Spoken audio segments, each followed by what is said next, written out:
from a bakery in Cobourg, Ontario. 3 employees, no IT department, cut their admin work in half using tools that cost less than their monthly phone bill. And they're not an outlier. Across this country, small businesses are quietly using AI to do things that would have required a full team just 2 years ago. By the end of this video, you'll see exactly how they're doing it and how the ones ignoring this are falling behind in ways they can't see yet. Most Canadian small business owners hear artificial intelligence and picture something built for Silicon Valley, billion-dollar budgets, rooms full of engineers, technology that has nothing to do with running a plumbing company or a dental clinic in Oshawa. That assumption is wrong, and it's costing them, because while they're dismissing AI as hype, their competitors down the street are using it to answer customers at midnight, write marketing copy in minutes, and predict which products will sell next month. This isn't theoretical. This is happening right now in towns and cities across Canada. Here's what makes this moment different from every other tech trend that's come and gone. AI tools have crossed a threshold. They're no longer expensive, they're no longer complicated, and they no longer require technical expertise to set up. A 2024 report from the Business Development Bank of Canada found that only 16% of Canadian SMBs had adopted any form of AI, but among those that did, 72% reported measurable improvements in productivity within the first 6 months. That gap between the 16% using it and the 84% not is where the real story is. This isn't about replacing people. It's about what happens when a 5-person team suddenly operates like a 15-person team.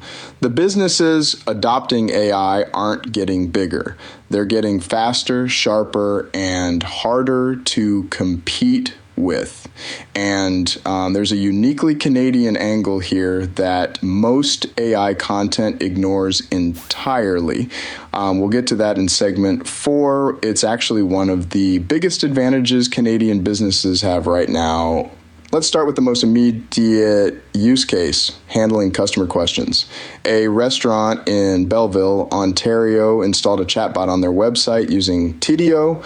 Took about 40 minutes to set up. They trained it on their menu, their hours, their catering options, and their FAQ page. Within the first week, it was handling 60% of incoming inquiries without any human involvement. Think about what that means. A customer at 11 p.m. on a Tuesday wants to know if you do gluten-free options for a party of 20. Before AI, that question sits in an inbox until morning. And by then, they've already called your competitor. Now it gets answered instantly, accurately, every single time. Tools like Tidio, Intercom, and Zendesk AI aren't new, but the quality of their responses has improved dramatically in the past year. They understand context, they remember previous conversations, and they escalate to a real person when they detect frustration or complexity. A physiotherapy clinic in Whitby took this further. They connected an AI assistant to their booking system through Calendly. Patients can now book, reschedule, and pre-appointment questions through a chat widget. You know, no phone tag, no hold music. Their front desk staff went from spending 4 hours a day on phone calls to spending 1 hour. This is where AI has probably made the biggest practical difference for small businesses. Writing marketing copy, creating social media posts, designing graphics, these used to require either